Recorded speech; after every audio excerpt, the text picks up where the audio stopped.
عطا تارڑ صاحب نے اندازہ ہے کہ وزیر اطلاعات بنیں گے، کیونکہ انہوں نے ابھی سے احکامات دینے شروع کر دے ہیں طالبین کو. اور پنجاب میں تو کیا انتخاب کیا ہے جی وزیر اطلاعات کا، اگر درست ہیں.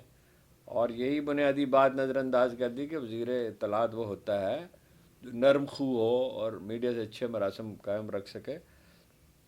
دھمکیاں دینے والے اور ڈرانے دھمکانے والے تو کامیاب نہیں ہوتے. عمران خان صاحب کے دور میں بھی وہ ناکام رہے، ان کے وزرائے اطلاعات فواد صاحب، اس لیے کہ وہ روپ ڈالنے کی کوشش کرتے تھے. بعد میں اگرچہ ان کا رویہ کوئی بہتر ہو گیا تھا. بڑی بڑی خبریں تو یہی ہیں، کچھ اور بھی کچھ نوٹس میں نے بنا رکھے ہیں. پشاور ہائی کورٹ میں جو سیٹوں کو چیلنج کر دیا گیا ہے، اور پشاور ہائی کورٹ ہی وہ فورم ہے جہاں پہ چیلنج کیا جا سکتا ہے. اور ایک شاندانہ گلزار نے بہت انکشاف کیا ہے ہولناک، اگر یہ درست ہے اللہ بہتر جانے، کہ محترمہ مریم نواز نے کہا کہ ضلع شاہ کی، ان کو کہتی ہیں کہ آڈیو ان کی موجود ہے کہ ضلع شاہ کی لاش پہ 3-4 دفعہ گاڑی گزاری جائے، 3-4 دفعہ گاڑی چڑھائیں. یہ لگے کہ پی ٹی آئی والوں کی وجہ سے حادثہ ہوا ہے، یعنی حادثے میں ہوا ہے، دانستہ نہیں ہوا. اگر اس وقت وہ احکامات دے رہی تھی تو یہ بڑی حیرت انگیز بات ہے. لیکن خیر، ان کے چچا وزیر اعظم تھے اور سپورٹ بھی حاصل تھی ہر طرح کی. 2 بینچ ٹوٹ گئے ہیں. عرفان نواز میمن جو ہیں ڈی سی او، ان کی سماعت کرنے والا بینچ بھی ٹوٹ گیا ہے، اور عمران ریاض کی جو اپیل تھی 2 رکنی، وہ بھی بینچ ٹوٹ گیا ہے. تو چیزیں تصادم کی طرف جا رہی ہیں اور خرابی کی طرف جا رہی ہیں. تو اگر آپ مجھ سے پوچھیں میری رائے کیا ہے، غلطی کا امکان تو ہوتا ہے، تو یہ مسئلہ حل ہونے کی نشانیاں ہوتی ہیں. جب خرابی حد سے بڑھ جاتی ہے تو بہرحال پھر بھی اس کو ٹھیک ہونا ہوتا ہے. تو جو ویب سائٹ پہ انہوں نے جاری کیے فارم 45، اس میں کتنی دھاندلی ہے اور کتنی جعل سازی ہے. وہ مثال کے طور پر 87 خوشاب میں ایک پولنگ اسٹیشن پہ کل ووٹ جو ہیں وہ 797 ڈالے گئے، 797. اور نون لیگ کے شاکر بشیر امان کے ووٹ ہیں 1168، 1168. کل ڈالے گئے ووٹ جو ہے وہ 797 ہے، اور شاکر امان صاحب کے ہیں 1168. درجنوں مثالیں ہیں، 2-4 مثالیں دینے پہ میں اکتفا کروں گا. ملتان کے ایک پولنگ اسٹیشن پہ ووٹ ڈالے گئے 798، اور ان میں سے 400 مسترد کر دیے گئے، اور جیتنے والا جو امیدوار ہے وہ 104 ووٹوں سے جیتا ہے. اب اس سے زیادہ کیا جعل سازی. لیکن جعل سازی کی بہترین مثال یہ ہے، باقی بھی میں عرض کرتا ہوں، میاں محمد نواز شریف صاحب اور اون چودھری کو برابر کا پروٹوکول دیا گیا میاں نواز شریف کے. پتہ نہیں کیا خوبی ہے ان میں کہ ان کے ووٹ مثلاً اگر 11 ہیں، 110 ہیں مثلاً، تو ایک اور لگا دیا گیا، اس سے 1000 کا اضافہ ہو گیا. ہر جگہ ایک لگا دیا گیا ہے. یہ وہ مطلب اس کی تصویریں موجود ہیں، کچھ کوشش کریں گے آپ کو دکھا بھی دیں. اچھا، سیٹوں کی تقسیم کس طرح؟ حلیم عادل شیخ کے ہیں مد مقابل ایم کیو ایم کے امیدوار، وہ 7 کو 207 کر دیا گیا، اور صاف نظر بھی آتا ہے. اسی طرح محترمہ مریم نواز کا جو حلقہ ہے اس کے فارم لوڈ ہی نہیں کیے گئے، بعد میں تو خیر سارے وڈرا کر لیے گئے. میاں محمود الرشید کے مد مقابل خالد کھوکھر صاحب جو ہیں، ان کے ایک پولنگ اسٹیشن پہ 94 ووٹ تھے تو 594 ہو گئے. بس اب کتنی مثالیں اس کی دی جائیں، یہ کوئی بات تو واضح ہے، اس لیے انہوں نے وڈرا بھی کر لیا. جو سیٹوں کی جو تقسیم ہوئی ہے وہ بڑی دلچسپ ہے. جمعیت علماء اسلام کی 7 سیٹیں ہیں، یعنی ایم پی اے ہیں ان کے، اور انہیں 10 سیٹیں ملی. نون لیگ کی 5 امیدوار جیتے تھے تو انہیں 4.8، ظاہر 5 ہی ہوں گی، اب یہ میں اس پہ قانونی رائے نہیں دے سکتا.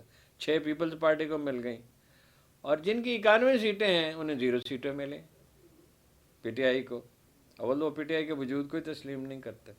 لانگ مارچ کا اشارہ بھی دیا ہے حماد اظہر صاحب نے. لانگ مارچ ممکن ہے. میرا خیال ہے بہت دشواری ہوگی. احتجاج کے لیے بھی بہت لوگ نہیں نکلتے ہیں. احتجاج کا امپیکٹ تو کریٹ ہو جاتا ہے. کسی جگہ کچھ زیادہ لوگ نکل آتے ہیں، پختونخوا میں، بلوچستان میں نکل، کراچی میں بھی کچھ نکل آئیں گے. تو کل 77 سیٹیں ہیں صوبائی اور قومی اسمبلی کی جو دے دی گئی ہیں.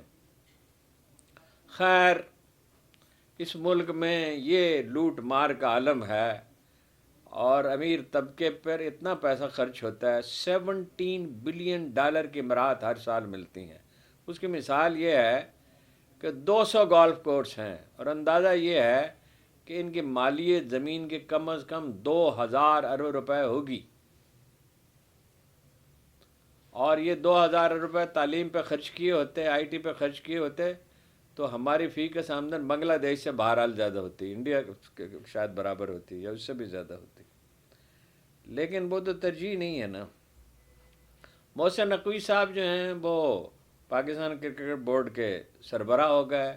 کس خوشی میں ہو گئے کچھ معلوم نہیں ہے. تو وہ اپنا بننے سے پہلے ہی انہوں نے احکامات صادر کرنا شروع کیے کہ بھائی وہ نعرے لگتے ہیں وہاں عمران خان کے حق میں. بھائی نعرے آپ کو بتایا، نعرے تو اس کے ہر دل میں ہیں، ہر زبان پہ ہیں، ہر دیوار پہ لکھے ہیں، نوشتہ دیوار ہے. تو وہ اس کو چیلنج کر دیا گیا. اب دیکھیے عدالت کیا کرتی ہے. ڈسکا میں چند گھنٹے کے بعد چند گھنٹے کی تاخیر ہوئی تھی 2021 میں ضمنی الیکشن میں. اس کو تو غلط ذمہ دار تھے پی ٹی آئی کے لوگ، بے شک ذمہ دار تھے. تو چند گھنٹے کے بعد 60 افسروں کو اپنا معطل کر دیا گیا تھا. تو اب جو اتنے بڑے پیمانے پہ دھاندلی ہوئی ہے، اس کو الٹا یہ کہا جا رہا ہے کہ نہیں جناب، وہ تو الیکشن بالکل ٹھیک ہوئے ہیں. یہ کون دنیا میں کوئی ایک آدمی بھی مانتا ہے بالکل ٹھیک ہوئے ہیں؟ تنہائی میں تو نون لیگ والے بھی مانتے ہیں اور شرمندہ ہیں. سینٹ الیکشن کا اعلان ہو گیا ہے، 3 اپریل کو ہوں گے. اور یہ اس وقت جو سیٹیں تقسیم کی گئی ہیں مخالفین میں، اس میں ہدف یہ ہے پشاور ہائی کورٹ میں چیلنج کیا جا رہا ہے.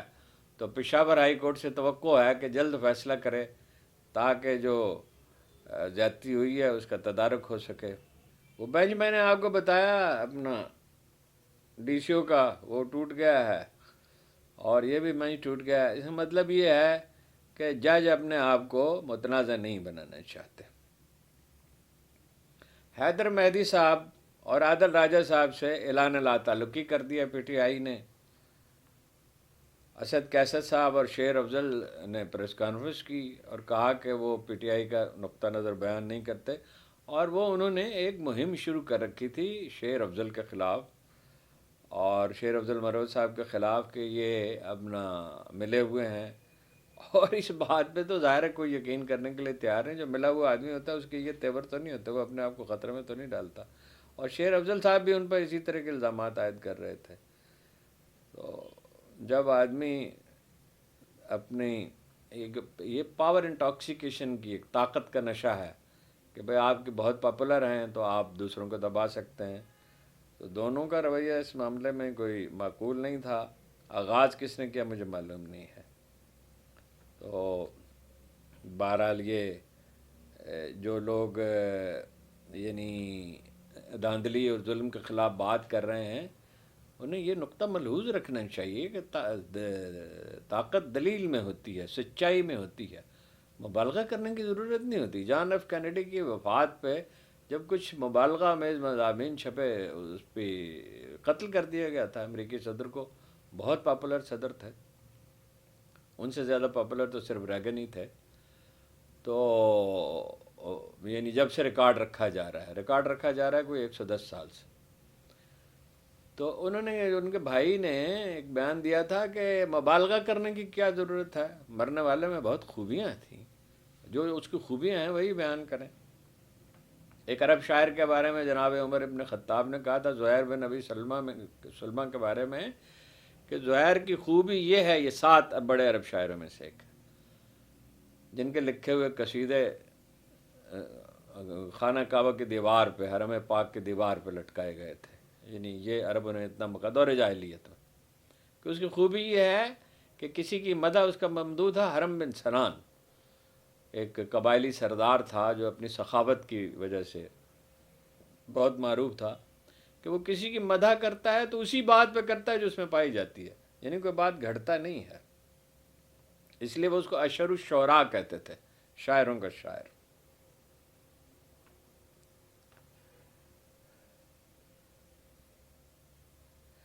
ایڈیشنل پروسیکیوٹر جنرل خرم نواز جو ہیں نائب کے، انہوں نے احتجاجاً استعفیٰ دے دیا ہے، اس لیے کہ وہ یہ سمجھتے ہیں کہ 9 مئی کے حوالے سے جو مقدمات بنائے جا رہے ہیں وہ درست نہیں ہیں۔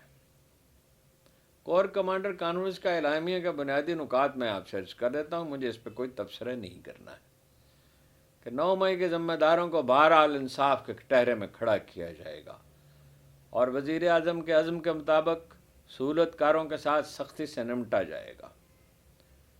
یہ ایس پی آر کا جاری کردہ ہے، میں تو صرف اس کے چند نکات ہی عرض کروں گا، وہ برن کافی طویل ہے۔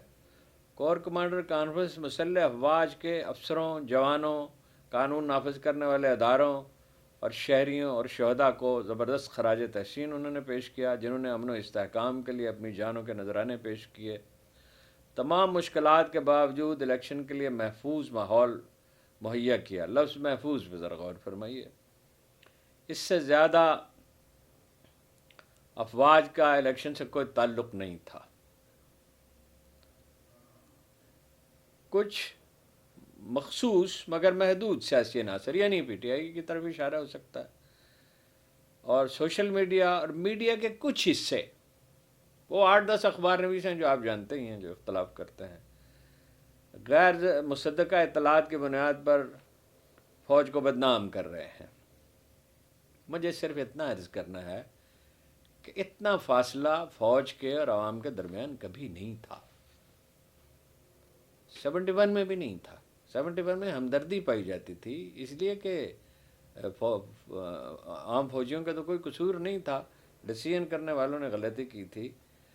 تو جتنا زیادہ فاصلے کو کم کرنا چاہیے، اس کو بڑھانا نہیں چاہیے، اور اس میں صرف ایک فریق کے ایک ہاتھ سے تالی نہیں بجتی، دوسروں کو بھی نرمی سے کام لینا پڑے گا، اگرچہ وہ خلا میں تو نہیں ہوتا، اس کے لیے کوئی فارمولہ بنانا پڑے گا، اور فارمولہ وہی ہے، سب اپنے دائرہ کار میں رہیں، وزیر اعظم بھی دائرہ کار میں رہے اور فیصلے کابینہ کے مشورے سے کرے، اور سول سروس بھی اپنے دائرہ کار میں رہے، یعنی قانون کی حدود میں اس کو پوری آزادی ہو، پولیس بھی دائرہ کار میں رہے، کوئی بھی دائرہ کار میں نہیں۔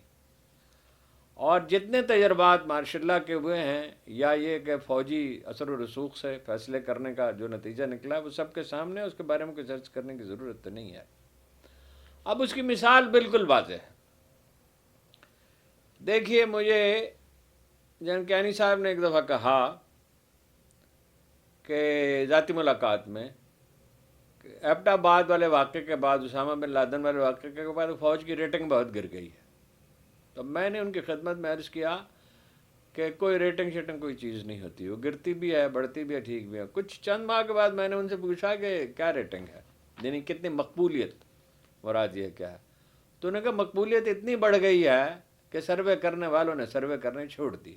میرا خیال 83% تک تھی، مجھے یاد پڑتا ہے، میں ہو سکتا ہے حافظہ ٹھیک مدد نہ کر رہا ہوں۔ ہر ملک میں فوج زیادہ مقبول ہوتی ہے، ہر ملک میں، امریکہ ہو، برطانیہ ہو، فرانس ہو، اس لیے سیاستدانوں سے کا روزمرہ واسطہ ہوتا ہے لوگوں سے، تو ان سے شکایات بھی ہوتی ہیں، فوج کا روزمرہ امور سے کوئی واسطہ نہیں ہوتا۔ اب آپ یہ دیکھ لیجئے کہ میاں والی میں 9 مئی کو بہت سے غیر ذمہ داری کے واقعات ہوئے، اور اس میں ہم پی ٹی آئی کے موقف کو تسلیم نہیں کرتے، یہ نہیں ہم مانتے، یعنی جو ہماری رائے ہے، جو ہم سمجھتے ہیں کہ عمران خان اس میں ذمہ دار ہے۔ عمران خان کو آپ بالواسطہ کہہ سکتے ہیں کہ انہوں نے کارکنوں کو جذباتی کیا، تو لیڈر جذباتی کر کے کام لیتے ہیں نا ان سے، وہ تو آپ اس میں قائد اعظم بھی کوئی استثناء نہیں ہے، لوگوں کا علامہ اقبال ان سے زیادہ جذبات ابھارنے والے تھے۔ البتہ یہ ڈسپلن بھی کرنا چاہیے، غیر ذمہ داری کا ارتکاب تو کیا، مگر یہ چند سو آدمی نے جنہوں نے کیا ہے ان کو سزا ملنی چاہیے۔ اب دیکھیے، عوام تسلیم نہیں کرتے اس بات کو کہ پی ٹی آئی کی لیڈرشپ ذمہ دار تھی، اس کی جو لوگ ذمہ دار ہیں بس وہی ذمہ دار ہیں۔ میاں والی میں جہاں ایئر فورس کا جہاز جو ہے اور ایم عالم کا جہاز جو ہے وہ نشانہ بنا، جو افسوسناک ہے، ظاہر ہے، 1,83,000 کی لیڈ سے جیتا ہے پی ٹی آئی کا امیدوار. اور لاہور میں جناح ہاؤس جس حلقے میں واقع ہے وہاں پی ٹی آئی کا امیدوار 40,000 ووٹوں سے جیتا ہے. اور پشاور جہاں ریڈیو پاکستان پہ حملہ کیا گیا جو ظاہرہ بالکل نہیں ہونا چاہیے تھا 60,000 کی لیڈ سے جیتا ہے. اور فیصل آباد میں جہاں ایک فوجی دفتر موجود ہے ایک اہم ادارے کا اس میں 61,000 کی لیڈ سے جیتا ہے پی ٹی آئی کا امیدوار. اور سرگودا میں ایئر فورس ہم جانتے ہیں کہ سرگودا ہی ہے مرکز ایئر فورس کا تو وہاں 27,000 کی لیڈ سے جیتا ہے. بنو میں کینٹ میں جہاں ہنگامے ہوئے اور زیادتی ہوئی ظاہر ہے تو وہاں بھی 5,000 کی لیڈ سے 50,000 ہے یا 5,000 میں لکھتے ہوئے مجھے خیال نہیں رہا میرا خیال 5,000 کی لیڈ سے جیتا. تو مردان میں کیپٹن شیر خان ان کا نام پورا تھا کرنل شیر خان کیپٹن عہدہ کیپٹن کا تھا مگر ان کا کرنل ان کے نام کا حصہ تھا. کیپٹن کرنل شیر خان جو ہیں وہ جہاں ان کا مجسمہ لگایا گیا تھا وہاں بھی بڑی لیڈ سے جیتا ہے. اور ثوابی میں جہاں ان کا گھر ہے مجھے ان کی خدمت میں ان کے والد گرامی کی خدمت میں حاضر ہونے کا موقع ملا تھا. بڑے باوقار آدمی تھے اور جنرل شیر خان تو خیر ایک قومی ہیرو ہے وہاں بھی بڑی لیڈ سے جیتا ہے. تو لوگ یہ تو تسلیم کرتے ہیں کہ بھائی فوج کے تنصیبات پہ یا دفاتر پہ یا گھروں پہ حملے نہیں ہونے چاہیے تھے. اور یہ بھی ظاہر ہے اصول کی بات ہے کہ جہاں کہیں کسی کی خطا ہے اس کو سزا ملے مگر اس کا تعین کیسے کیا جائے گا. تعین تو یہ ہے کہ بھائی جو قصوروار ہے اور گواہ جو ہے وہ بنائے نہ جائیں. گواہ بنائے گئے تھے نا بھٹو کے خلاف تو عدالتیں اب اس کو تسلیم نہیں کرتی ہیں. بنائے ہوئے گواہ اور ہوتے ہیں اور اصلی گواہ اور ہوتے ہیں. بات تو سادہ سی ہے انصاف پہ چل سکتا ہے نظام نا انصافی پہ نہیں چل سکتا. تصادم کی طرف ملک بڑھ رہا ہے. دعا کرنی چاہیے کوشش بھی کرنی چاہیے کہ تحمل کے ساتھ معاملات کو دیکھا جائے. اس کے لیے سبھی فریقوں کو نرمی اختیار کرنی پڑے گی اور جس نے کوئی زیادتی کی ہے اس کی تلافی کرنی ہوگی انڈو کرنا ہوگا اس کے سوا نہیں ہو سکتا. بس میں سفر میں ہوں اور اتفاق سے صحت بھی بہت اچھی نہیں ہے تکان ہے یعنی ویسے الحمدللہ کوئی بیماری تو نہیں ہے تو یہی آپ سے عرض کرنا تھا. تو باقی انشاءاللہ کل آپ کا بہت بہت شکریہ.